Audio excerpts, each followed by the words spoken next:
Dr. Sella here, and through the first 20 games of the Army, Navy, and Air Force season, Army, Navy, Air Force have run 1,473 plays in those 20 games. Now, this is what they're doing in 2021. So, you want to know how to stay up to date with the offense. You will never get anything more true, noble, right, and pure than what you're about to hear right here. Because I break down every single play of every single game. And here we go. Army, Navy, Air Force combined, the number one play that they are running by a lot is the zone dive. And that's been a trend over the last couple of years. It's getting more and more overwhelming. All variations, but most of it is the simple, basically inside veer action, wedge concept with the A-back, wedging with the tackle. 314 times they've run zone dive. It's 21% of the Army, Navy, Air Force offense, and it's being run 16 times a game. So if you're a high school coach, that would literally be a 30-year offense because the average high school football game consists of 48 offensive plays. That's the national average. Number two is the mid-triple. Now, mid-triple has been run by all three academies 193 times. It's 13% of the offense, and it's run 10 times a game. And they run mid-triple against pretty much anything anymore. Doesn't matter if the action key is a 0, a 1, a 2-eye. They don't care. It's what they're doing. The reason why they're doing it is the element of misdirection with the play side A-back. The quarterback jumping backwards gives him more time to read, number one and number two. In addition to that, what it does is now you can read from a two technique out. Now, I've said all these things over the years, but those are the reasons why they are all running more mid-triple. I say as a combined whole. Navy actually runs more triple inside veer than mid-triple. But the other two academies are extremely more mid-triple. Number three, and I had heard that this was going to be the case this year. Trap is number three. Barely, but it's number three. 111 times, 8% of the offense, 6 times a game. So, trap is at the point now where it's becoming part of what you're going to have to do. Now, I've made videos in the past about the trap. The trap play, originally, Paul ran the trap if number one took the quarterback on triple. So he would use that void that number one would create against him by trapping him and running up inside. With the evolution of the midline triple, the academies are running, especially Air Force and Army are running the short trap, which Paul always called 30-31. Now you're trapping from a two technique out. So if number one is a 2 or 3 technique, now you trap him when he takes the quarterback and you run up inside the void. So trap is becoming that big of a play. The original design is number one is coming up the field to take the quarterback. I can tell you this, Air Force utilizes it. If you watch Air Force play and they don't get yards on mid-triple, they're going to come back a lot of times and run the trap, because it basically serves as a counter to how the defense is playing it. It actually isn't very scientific. The result is scientific, but the process is not. So trap's number three. Number four is the zone kick and the lead. I have lead in there because sometimes they fan number two and have the B-back run between number one and number two and block the mic to the free safety. Trap and zone kick lead are almost the same. 110 times, 7% of the offense, 6 times a game. You could argue that this is actually more important than that play because the zone option, which I did not put on this list, has been run 66 times so far, which would be about 3 times a game.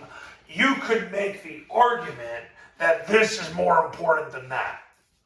it is vitally important to have an off-tackle play with the quarterback running it, because it's a way to manufacture quarterback off-tackle runs when the defense won't let you pull the ball. I can tell you this from my own qualitative analysis. My clients like the zone kick significantly more than they like the zone option.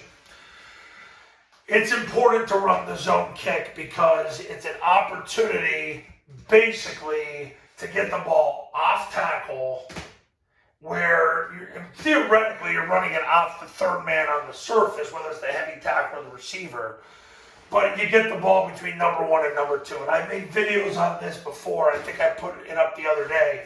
You got to get the ball between number one and number two. Too many coaches fail to do that. And the thing is, you got to get it up there in a hurry, because you need to block in at the hole and out at the hole and run between the two blocks. So that's number 4. Number 5 is triple pass. No surprise here. It's the number 1 pass.